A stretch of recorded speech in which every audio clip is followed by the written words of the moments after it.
નમસ્કાર વિદ્યાર્થી મિત્રો, ક્વેશ્ચન પેપર 1 વિભાગ સી 3 માર્ક્સના ક્વેશ્ચન.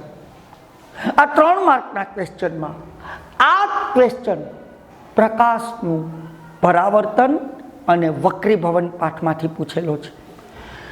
વક્રીભવનના નિયમો લખો તેમજ માધ્યમનો નિરપેક્ષ વક્રીભવનાંક એટલે શું એ આપણે કહેવાનું છે. તો મિત્રો, પહેલી વાત કે પ્રકાશનું વક્રીભવન ચોક્કસ નિયમોને અનુસરે છે. આમ પ્રકાશનું વક્રીભવન ચોક્કસ નિયમોને અનુસરે છે અને આપણે એના 2 નિયમો આપવાના છે. નિયમ 1,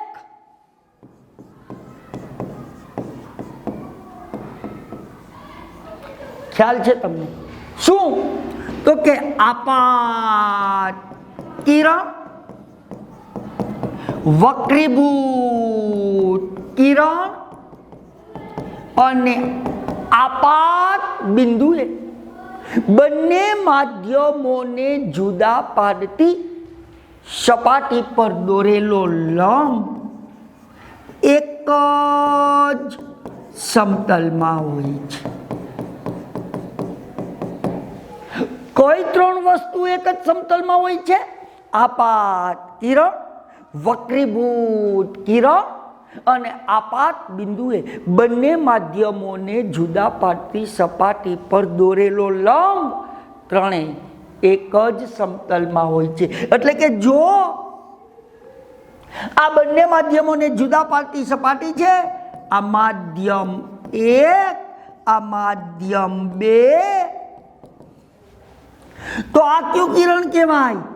આપાત કિરણ. આપાત કિરણે બંને માધ્યમોને જુદા પાડતી સપાટી પર દોરેલો લંબ, આ કયું કિરણ કહેવાય? વક્રીભૂત કિરણ. તો આ આપાત કિરણ, વક્રીભૂત કિરણ અને આપાત બિંદુએ બંને માધ્યમોને જુદા પાડતી સપાટી પર દોરેલો લંબ એક જ સમતલમાં હોય છે. આ નિયમ પહેલો થયો. હવે આપણે બીજા નિયમ ઉપર જવાનું છે અને એ સૌથી મહત્વનો નિયમ છે. આને છે જ આપણે ઉપર જવા દઈએ મિત્રો. ઓકે, પહેલા તો એક સિમ્પલ હમણાં દોરી હતી જ આકૃતિ દોરું. આ બંને માધ્યમોને જુદા પાડતી સપાટી છે મિત્રો. આ કયું કિરણ થયું? તો કે આપાત કિરણ, આપાત બિંદુએ દોરેલો લંબ. અને આ કયું કિરણ થયું? વક્રીભૂત કિરણ. આ માધ્યમ 1, આ માધ્યમ 2.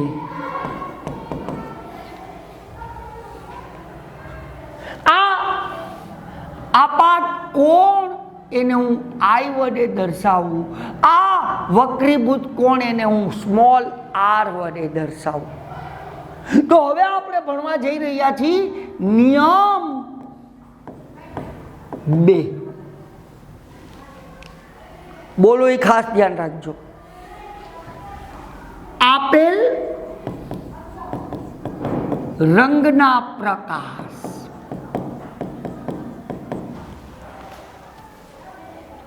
તમને ખ્યાલ છે, જુદા જુદા રંગના પ્રકાશની તરંગ લંબાઈ જુદી જુદી હોય છે. તમારે ગમે એટલા અવલોકન લેવાની છૂટ, પણ દરેક અવલોકનમાં મિત્રો પ્રકાશનો રંગ સમાન રાખવાનો છે, રંગ બદલવાનો નથી. એટલે કે પ્રકાશની તરંગ લંબાઈ બદલવાની નથી. આ પહેલી શરત. આપેલ રંગના પ્રકાશ અને આપેલા 2 માધ્યમોની જોડ માટે શું કીધું? એક તો મેં પહેલા પોઈન્ટમાં કીધું કે આપેલ રંગનો પ્રકાશ, એનો મતલબ એમ કે તમારે જેટલા અવલોકન લેવા હોય એટલા લેવાની છૂટ, પણ 2 વસ્તુ બદલવાની મનાઈ. એક તો પ્રકાશનો રંગ અને માધ્યમની જોડ. પહેલું અવલોકન હવા અને પાણીમાં લીધું હોય તો બધાય અવલોકન હવા અને પાણીમાં જ લેવાના, માધ્યમની જોડ બદલવાની નથી. તો શું કીધું નિયમ 2 માં કે આપેલ રંગના પ્રકાશ અને આપેલ બે માધ્યમોની જોડ માટે આપાત કોણનો સાઇન અને વક્રીભૂત કોણના સાઇનનો ગુણોત્તર અચળ હોય છે.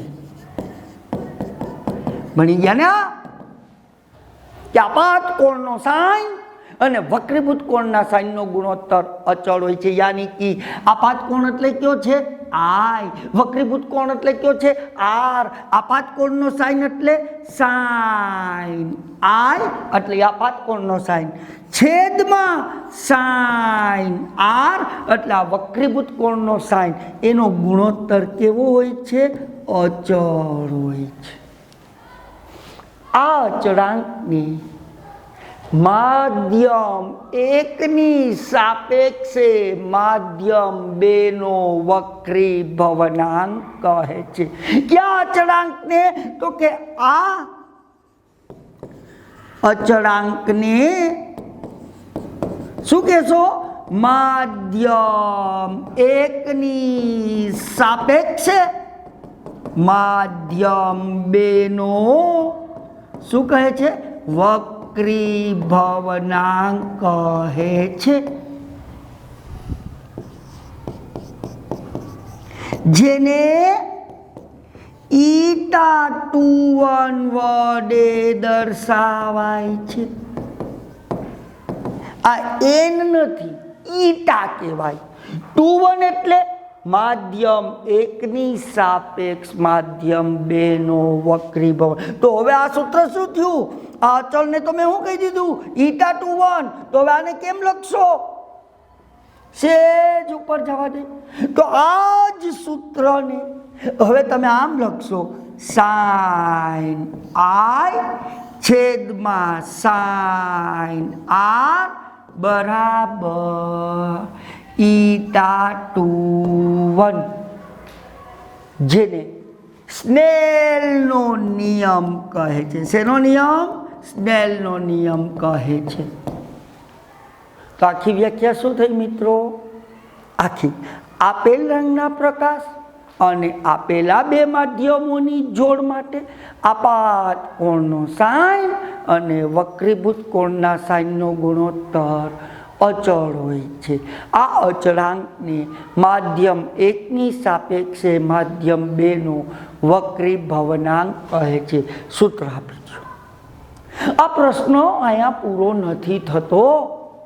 હજી એને તમારી પાસે માંગ્યો છે નિરપેક્ષ વક્રીભવનાંક એટલે શું. તો આપણે હજી થોડુંક ઉપર જવા દઈએ અને આપણે વ્યાખ્યા આપવી છે નિરપેક્ષ વક્રીભવનાંક.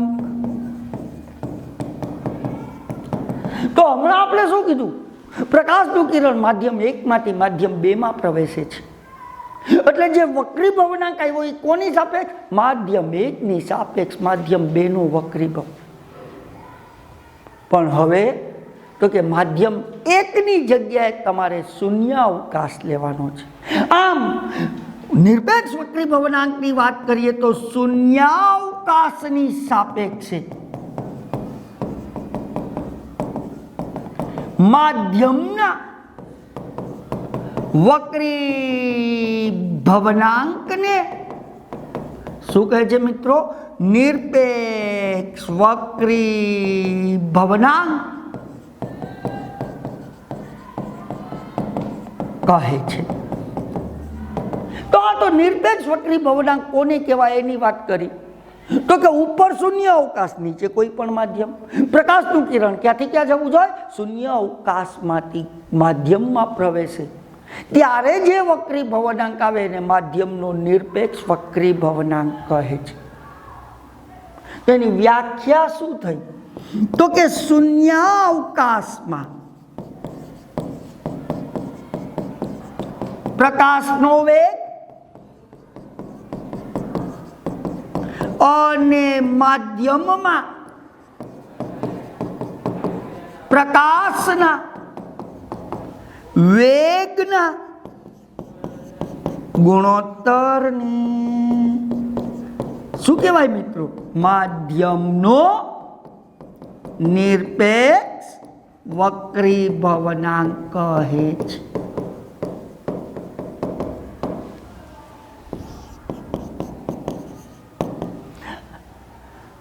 આગે તો કોઈ પણ માધ્યમનો નિરપેક્ષ વક્રી ભવનાંક, જેને હું દર્શાવું શેના વડે? ઈટા વડે, બરાબર સી ના છેદમાં વી. જ્યાં ઈટા બરાબર નિરપેક્ષ વક્રી ભવનાંક, સી શૂન્યાવકાશમાં પ્રકાશનો વેગ, વી માધ્યમમાં પ્રકાશનો વેગ. જો તમને ખ્યાલ હોય શૂન્યાવકાશમાં પ્રકાશનો વેગ, તો એ તમે લખી શકો છો. શું? તો કે સી બરાબર 3 ગુણ્યા 10⁸ મીટર પ્રતિ સેકન્ડ. તો મિત્રો, આ નિરપેક્ષ વક્રી ભવનાંકનું સૂત્ર થયું. શબ્દમાં કેમ વાંચશો? શૂન્યાવકાશમાં પ્રકાશનો વેગ અને માધ્યમમાં પ્રકાશના વેગના ગુણોત્તરને માધ્યમનો નિરપેક્ષ વક્રી. તો વક્રી ભવનના નિયમો અને નિરપેક્ષ વક્રી ભવનાંકની તમારે સમજૂતી આપવાની છે 3 માર્ક માટે. આભાર વિદ્યાર્થી મિત્રો.